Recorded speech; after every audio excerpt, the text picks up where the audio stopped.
كن فريدا عش بفخر في الحياة لا تبالي فالمعالي بالتحدي لا سواه كن سعيدا كن فريدا عش بفخر في الحياة لا تبالي فالمعالي بالتحدي لا سواه بالتحدي لا سواه حرر النفس ولا تحيا هباء হযরত ইমাম আবু হানিফা রাহমাতুল্লাহ আলাইহির সাথে এক নাস্তিকের বাহাস হওয়ার কথা।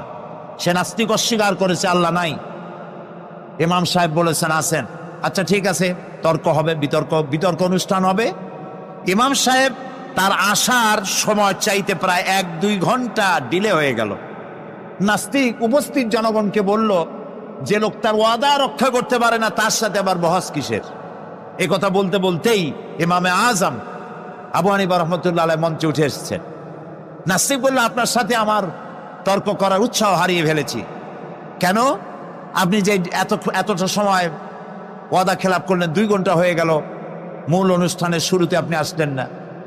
তিনি বললেন যে তুমি নিরুৎসাহিত হবে তো আমার কাছে দেরি হলো কেন? তারপরে না বলবা। আচ্ছা ঠিক আছে, আপনি বলেন কেন দেরি হলো?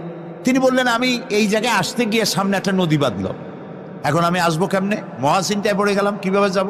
পারাপারের কোনো ব্যবস্থা নাই। হঠাৎ দেখলাম পাশে একটা গাছ, আগে দেখিনি, দেখি যে একটা বড় গাছ। গাছটা কেমনে কেমনে কাইতে হয়ে পড়ে গেল, কেমনে কেমনে তাড়াতাড়ি করে কতগুলি তক্তা হয়ে গেল, ফটাফট তক্তাগুলি লাগিয়ে একটা নৌকা হয়ে গেল, লাফ দিয়ে পড়লো নদীতে। আমি চট করে উঠলাম সেই নৌকায় আর পাড়ি দিয়ে আসলাম। ওই তক্তাগুলি ফাটতে চিটতে আর লোহাগুলি লাগতে তড়িৎ গতিতে তাড়াতাড়ি হইতে যতটুকু সময় লাগছে আমার আসতে ওই জন্য দেরি হয়েছে।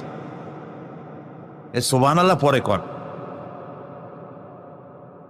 এখন নাস্তিক কয় যে আপনার সাথে আমি তর্ক মোটেই করব না। কেন? কয় যে আপনার মাথার স্ক্রু ঠিক আছে কিনা। কয় কি জন্য? কয় আপন ইচ্ছায় একটা গাছ ফট করে এরকম হয়ে গেল, কোনো করাত ছাড়া মিস্ত্রি ছাড়া গাছগুলি চিরে ভেরিয়া তক্তা হয়ে গেল, আর কোন রকমের মিস্ত্রি ছাড়াই জোড়াতালি রেগে নৌকা হয়ে গেল, আর মাঝি ছাড়া পালায় গেলেন। আপনার মস্তিষ্কের স্ক্রুগুলি ঢিলা, আপনার সাথে আমি তর্ক করব না। তিনি বললেন, নাস্তিক শোনো, বিনা মিস্ত্রিতে একটা গাছ চিরে ভেরে তক্তা হইতে পারে না। তোমার দলিল। বিনা মিস্ত্রিতে কতগুলি তক্তা একত্রিত একটা নৌকা হইতে পারে না, তাহলে বিশাল আকাশ বিনা মিস্ত্রিতে কেমনে তৈরি হইল? তোমার এই পা থেকে শুরু করে মাথা পর্যন্ত এই সুন্দর দেহ কেউ সৃষ্টি করে নাই, এমনি এমনি কলা গাছের মধ্যে হইছে তুমি।